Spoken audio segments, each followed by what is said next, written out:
కర్నూలు జిల్లా ఆత్మకూరులో తెలుగు తమ్ముళ్ల విభేదాలు బయటపడ్డాయి. సాక్షాత్తు మంత్రి ఫరూక్ సమక్షంలోనే ఒకరిపై మరొకరు ఆరోపణలు చేసుకున్నారు. ఆత్మకూరులో షాదీఖానా భూమి పూజకు వచ్చిన మంత్రి ఫరూక్ ఉర్దూ అకాడమీ చైర్మన్ నౌమల్లను house committee chairman Ahmed Hussain అడ్డుకున్నారు. MLA Budda Rajasekhar Reddy down down అంటూ రోడ్డుపై బైఠాయించారు. మైనారిటీలకు చేస్తున్న అభివృద్ధి కార్యక్రమాలను బుడ్డా రాజశేఖర్ అడ్డుకుంటున్నారంటూ హౌస్ కమిటీ చైర్మన్ అతని అనుచరులు ఆరోపణలు చేశారు. దీంతో మంత్రి ఫరూక్ జోక్యం చేసుకుని ఇరు వర్గాలకు సర్ది చెప్పారు. సమస్యలుంటే చర్చల ద్వారా పరిష్కరించుకోవాలని సూచించారు.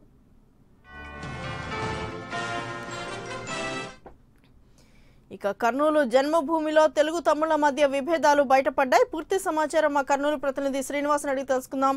శ్రీనివాస్, చెప్పండి, అసలు ఎందుకు ఆరోపణలు చేసుకోవాల్సి వచ్చింది?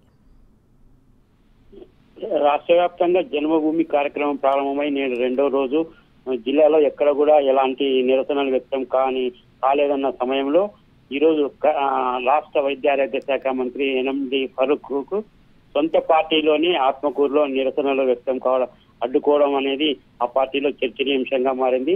ప్రధానంగా ఈ రోజు ఆత్మకూరులో షాదీఖానా నిర్మాణానికి భూమి పూజ చేయడానికి స్థానిక ఎమ్మెల్యే బుడ్డా రాజశేఖర్ రెడ్డి ఫరూక్ ని ఆహ్వానించడం జరిగింది. అయితే ఫరూక్ రాకను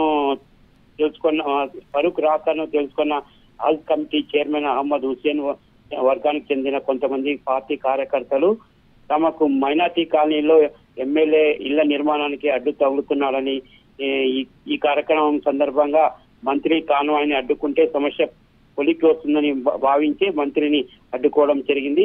ప్రధానంగా కొంతకాలంగా స్థానిక ఎమ్మెల్యే బుడ్డా రాజశేఖర్ రెడ్డి మైనార్టీ కాలనీలో కొంత స్థలము నిరుపయోగంగా ఉండడంతో అక్కడ పాలిటెక్నికల్ కాలేజీకి నిర్మాణానికి ఉపయోగిద్దామని ఎమ్మెల్యే బుడ్డా రాజశేఖర రెడ్డి భావిస్తుండగా అహ్మద్ హుస్సేన్ మాత్రం మైనార్టీలకు కేటాయించిన కాలనీలో మైనార్టీలకు ఇళ్ల నిర్మాణానికి మాత్రమే ఆ భూమి ఉపయోగించాలి తప్ప ఇతర నిర్మాణాలకు నిర్మించకూడదని గత కొంతకాలంగా బుడ్డా రాజశేఖర రెడ్డి అహ్మద్ హుస్సేన్ వర్గీయుల మధ్య కొంతకాలంగా ఈ వివాదం కొనసాగుతుంది.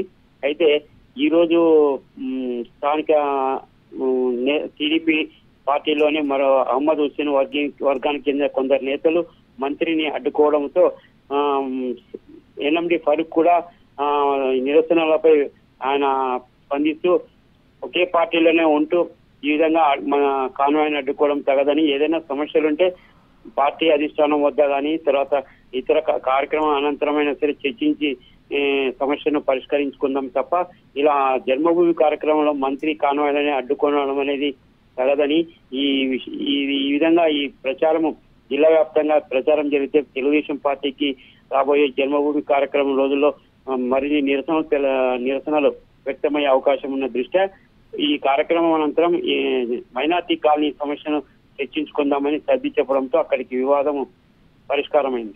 అయితే శ్రీనివాస్, ప్రధానంగా ఎవరైతే ఈ మైనారిటీ అభివృద్ధికి సంబంధించి అలాగే వాళ్ళకి వెసులుబాటు కల్పించాల్సిన పథకాలకు సంబంధించి ఫరూక్ ప్రధానంగా ఎలాంటి హామీ ఇచ్చారు అక్కడ? వాస్తవంగా ఆత్మకూరులో మైనార్టీ కాలనీపై గత కొన్ని సంవత్సరాలుగా అహ్మద్ హుస్సేన్ కి బుడ్డా రాజశేఖర రెడ్డి మధ్య కొంతకాలంగా వివాదం కొనసాగుతుంది. స్థానిక ఎమ్మెల్యే మాత్రం అక్కడ ఖాళీ స్థలంలో ఏదైనా ప్రభుత్వ తరపున మంజూరైనటువంటి పాలిటెక్నిక్ కాలేజీని నిర్మాణాన్ని చేపట్టాలని పట్టుబడుతుండగా ఆ కాలేజీ నిర్మాణాన్ని మైనార్టీ వర్గానికి చెందినటువంటి అహ్మద్ హుస్సేన్ వ్యతిరేకిస్తూ వచ్చారు. మైనార్టీ కాలనీ పేరుతో కేటాయించిన భూమిలో మైనార్టీల నివాసాలకు మాత్రమే ఆ భూమిని వినియోగించాలి తప్ప కొత్తగా కాలేజీ నిర్మాణానికి అక్కడ ఎలాంటి నిర్మాణాలు చేపట్టకూడదని కొంతకాలంగా ఎమ్మెల్యే వాదనను వ్యతిరేకిస్తూ రావడం జరిగింది. ఈ వివాదము గత కొంతకాలంగా ఆత్మకూరులో కొనసాగుతున్న సమయంలో ఈ రోజు జన్మభూమి కార్యక్రమం సందర్భంగా మంత్రి కాన్వాయ్ని అడ్డుకుంటే సమస్య కొలిక్కి వచ్చే అవకాశము ఉందని భావించిన తెలుగుదేశం పార్టీలోని మరో వర్గమే ఈ చర్యకు పాల్పడినట్లు తెలుస్తుంది. Right, thank you Srinivas.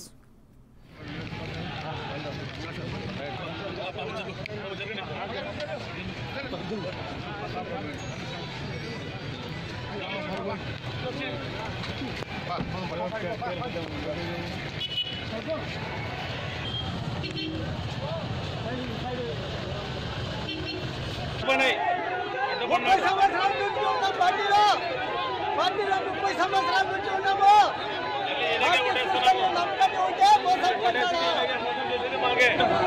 Muslim minority colony అడ్డం పడతాడా? మైనార్టీ కాలనీ అడ్డం పడతాడా? ఎమ్మెల్యే